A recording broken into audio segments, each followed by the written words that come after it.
ನಮಸ್ತೆ ವೀಕ್ಷಕರೇ, ನ್ಯೂಸ್ 18 ಡಿಜಿಟಲ್ಗೆ ಸ್ವಾಗತ. ನಾನು ನಿಮ್ಮ ಮುನಿರಾಜು. ಕೇರ್ಪುರ ಬಳಿ ನಡೆದ ತ್ರಿವಳಿ ಕೊಲೆ ಏನಿದೆ, ಈ ಒಂದು ಕೊಲೆಗೆ ಸಂಬಂಧಪಟ್ಟಂತೆ ಈಗ ಆರೋಪಿ ಕೆನತ್ ಮತ್ತೆ ಶ್ವೇತಾಳನ್ನ ಪೊಲೀಸರು ತೀವ್ರ ವಿಚಾರಣೆ ಕೂಡ ಮಾಡ್ತಾ ಇದ್ದಾರೆ. ಪೊಲೀಸರ ವಿಚಾರಣೆ ಸಂದರ್ಭದಲ್ಲಿ ಇಬ್ರು ಕೂಡ ಹದಲು ಬದಲು ಹೇಳಿಕೆಗಳನ್ನ ಕೊಡ್ತಾ ಇರೋದ್ರಿಂದ ಪೊಲೀಸರು ಕೂಡ ಒಂದು ಕ್ಷಣ ತಬ್ಬಿಬ್ಬಾಗಿದ್ದಾರೆ. ಯಾಕಂದ್ರೆ ಈ ಒಂದು ಘಟನೆಗೆ ಸಂಬಂಧಪಟ್ಟಂತೆ ಇನ್ನೂ ಕೂಡ ಸ್ಪಷ್ಟವಾದ ಉತ್ತರವನ್ನ ಇಬ್ಬರು ಆರೋಪಿಗಳು ಕೂಡ ಕೊಡ್ತಾ ಇಲ್ಲ.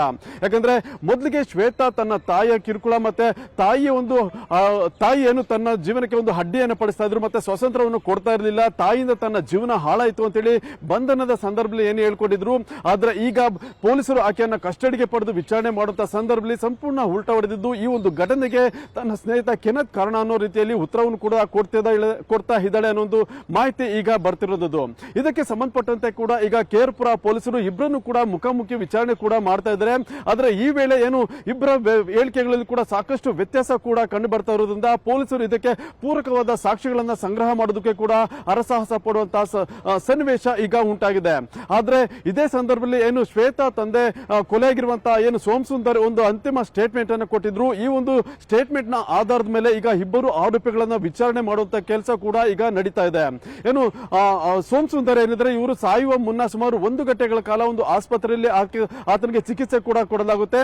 ನಂತರ ವೈದ್ಯರ ಸಮ್ಮುಖದಲ್ಲಿ ಆತನ ಒಂದು ಹೇಳಿಕೆಯನ್ನು ಕೂಡ ಪೊಲೀಸರು ದಾಖಲು ಮಾಡಿಕೊಂಡಿದ್ರು.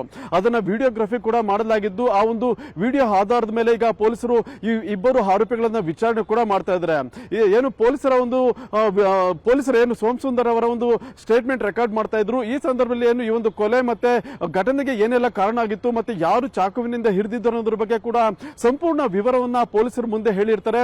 ಈ ಎಲ್ಲ ಒಂದು ಅಂಶಗಳನ್ನ ಮುಂದೆ ಇಟ್ಟು ಈಗ ಪೊಲೀಸರು ಶ್ವೇತಾ ಮತ್ತೆ ಕೆನತ್ ನನ್ನ ವಿಚಾರಣೆ ಕೂಡ ಮಾಡ್ತಾ ಇದ್ದಾರೆ. ಆದ್ರೆ ಅವರ ಒಂದು ಹೇಳಿಕೆ ಮತ್ತೆ ಈ ಇಬ್ಬರು ಆರೋಪಿಗಳು ಕೊಡ್ತಾ ಇರುವಂತಹ ಹೇಳಿಕೆಗೆ ಅಜಗಜಾಂತರ ವ್ಯತ್ಯಾಸ ಕೂಡ ಕಂಡು ಬರ್ತಾ ಇರೋದ್ರಿಂದ ಈಗ ಅದಕ್ಕೆ ಪೂರಕವಾದ ಒಂದು ಸಾಕ್ಷಿಗಳನ್ನ ಮುಂದೆ ಇಟ್ಟು ಅವರನ್ನ ವಿಚಾರಣೆ ಮಾಡುವಂತಹ ಅನಿವಾರ್ಯತೆ ಈಗ ಪೊಲೀಸರ ಮುಂದೆ ಎದುರಾಗಿರೋದು. ಸದ್ಯ ಈಗಾಗಲೇ ಆರೋಪಿ ಕೆನತ್ ನನ್ನ ಪೊಲೀಸರು 10 ದಿನಗಳ ಕಾಲ ತಮ್ಮ ಕಸ್ಟಡಿಗೆ ಪಡೆದು ಒಂದು ವಿಚಾರಣೆ ಕೂಡ ಮಾಡ್ತಾ ಇದ್ದಾರೆ. ಮತ್ತೆ ಶೀಘ್ರದಲ್ಲೇ ಇಬ್ಬರು ಆರೋಪಿಗಳನ್ನ ಘಟನೆ ನಡೆದಂತಹ ಒಂದು ಸೀಗೆಹಳ್ಳಿಯ ಒಂದು ಅಪಾರ್ಟ್ಮೆಂಟ್ ಏನಿದೆ ಅಲ್ಲಿಗೆ ತೆರಳಿ ಮಹಜರು ಪ್ರಕ್ರಿಯೆಯನ್ನು ಕೂಡ ಮಾಡ್ತಾರೆ.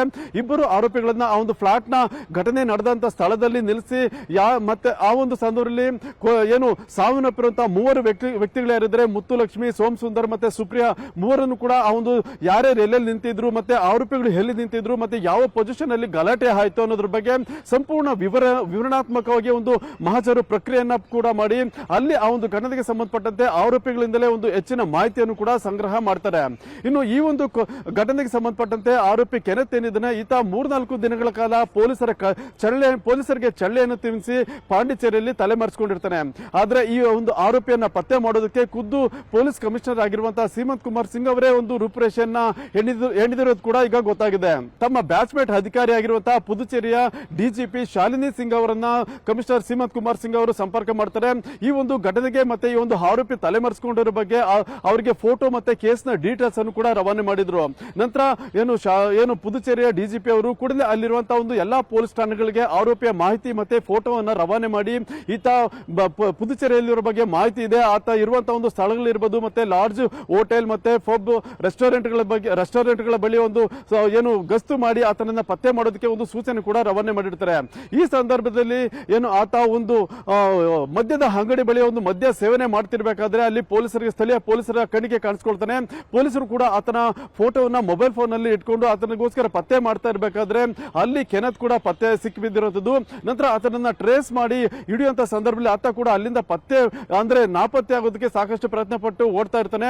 ಈ ವೇಳೆ ಏನು ಅಲ್ಲಿದ್ದಂತ ಎಸ್ಐ ರಾಮಲಿಂಗಂ ಅವರು ಆತನನ್ನ ಚೇಸ್ ಮಾಡಿ ಹಿಡಿದು ಈಗ ಏನು ಬೆಂಗಳೂರು ಪೊಲೀಸರಿಗೂ ಕೂಡ ಒಪ್ಪಿಸಿರೋದು ಕೂಡ ಈಗ ಗೊತ್ತಾಗಿದೆ. ಅಂದ್ರೆ ಈ ಒಂದು ಕೆನತ್ ನನ್ನ ಸೆರೆ ಹಿಡಿಯೋದಕ್ಕೆ ಕಮಿಷನರ್ ಸೀಮಂತ್ ಕುಮಾರ್ ಸಿಂಗ್ ಅವರು ಕೂಡ ಸಾಕಷ್ಟು ತಮ್ಮ ಏನು ಬ್ಯಾಚ್ಮೇಟ್ ಮುಖಾಂತರವಾಗಿ ಪ್ರಯತ್ನ ಪಟ್ಟಿರೋದು ಕೂಡ ಈಗ ಗೊತ್ತಾಗಿರೋದು.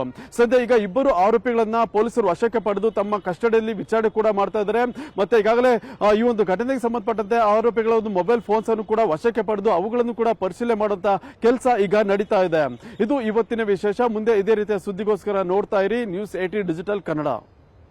ನಿರ್ಭೀತ, ನಿಷ್ಪಕ್ಷಪಾತ, ವಿಶ್ವಾಸಾರ್ಹ ಸುದ್ದಿಗಳಿಗೆ ಮತ್ತೊಂದು ಹೆಸರಾಗಿರುವ ನ್ಯೂಸ್ 18 ಕನ್ನಡ ಈಗ ಆಪ್ನಲ್ಲೂ ಲಭ್ಯವಿದೆ. ದಯವಿಟ್ಟು ಇಲ್ಲಿರುವ QR ಕೋಡ್ ಅನ್ನು ಸ್ಕ್ಯಾನ್ ಮಾಡಿಕೊಂಡು ಆಪ್ ಡೌನ್ಲೋಡ್ ಮಾಡೋದಕ್ಕೆ ಮರಿಬೇಡಿ. ನಿಮ್ಮ ಬೆಂಬಲ ಹೀಗೆ ಸದಾ ನಮ್ಮೊಂದಿಗಿರಲಿ. ಧನ್ಯವಾದ.